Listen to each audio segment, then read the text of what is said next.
Oh, hello survivors, this is Zombie Discussion here, and today we're going to kick things off by talking about stuff. Mainly zombie stuff.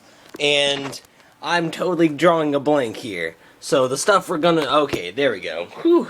See, what I do is I sometimes try to, pick some posts to talk about a little bit, to brief on zombiediscussion.com, which, by the way, I'm the founder of. And all that other stuff. And this time, I think I'm going to be talking about acting like a zombie. Well, you probably saw that quite a few times on, quite a few different channels, or, videos, or movies, and, just stuff like that. That's my gate. Yeah. Well, acting like a zombie, it's not going to work. It's as simple as that. What happens is zombies do not rely on their sight as much as they do their hearing and, their other senses, like mostly smelling and hearing are the main things that they're going to use the most.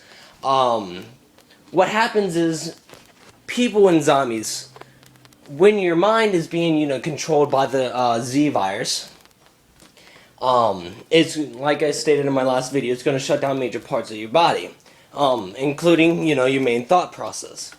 So, viewing another person compared to a zombie in a zombie's eyes, they're going to look really, really identical, no matter what. Because, it's still, a human body. Only difference is one might be beat up, the other one might not.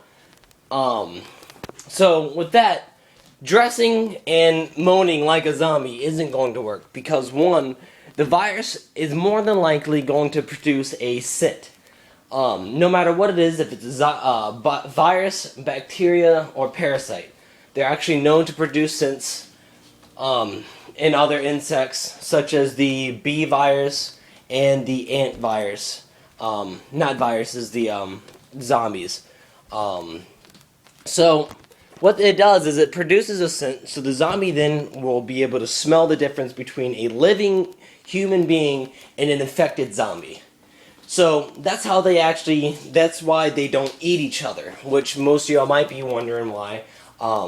Because I used to, think and ponder that myself until I actually, did research and everything. So with all that being said, acting like a zombie is one of the dumbest things to do. In Shaun of the Dead, for example, it wouldn't work. It simply wouldn't work. Your scent would be completely different. Your skin would produce, the natural living scent. Viruses won't. Like I said, your major, functionality wouldn't even be there. So with all that's out of the, that's just gone. I also stated that I would, here's something to do. Count how many times I say, in this video. I was watching my video, pre-watching it, yesterday. That's one. And that's two. I said, like 300 times. So you know what? Count how many times I say in this video, because I do it just, not even thinking. So that being said, I'm going to try not to do it. And I'm still pretty new at the whole vlogging thing. Right now I'm walking. I'm going to dang it, that's like 3. I'm going to be doing just walking the whole time in every video, so get used to that. Exercise. That brings me to one thing. Exercise is needed for the zombie apocalypse. In, Zombieland. He actually explains it. It's one of his rules to be physically fit. Zombies they can run. Not as well as humans. If they run, they're more than likely going to trip up. But they can still sprint for short distances, and they can still, carry on a jog.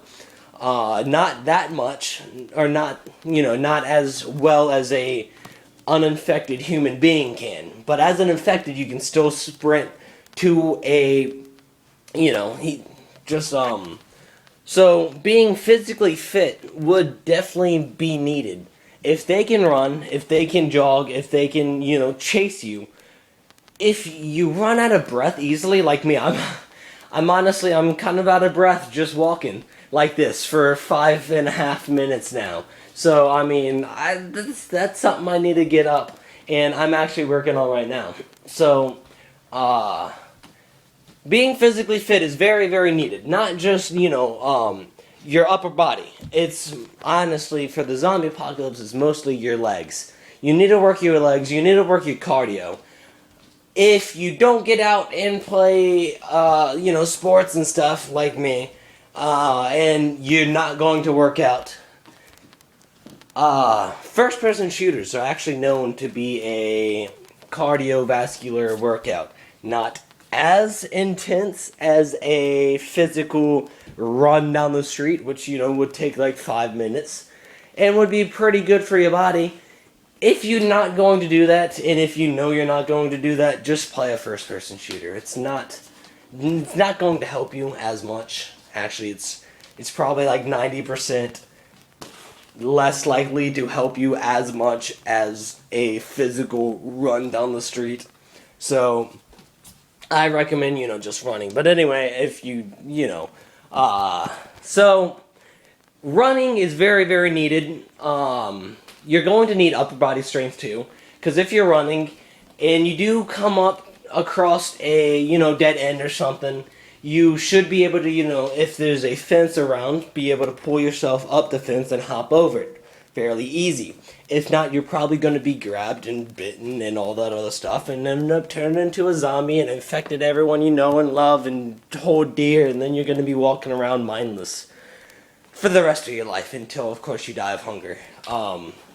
So yeah, that being said, physical exercise is very needed. Another thing you should actually look at is parkour.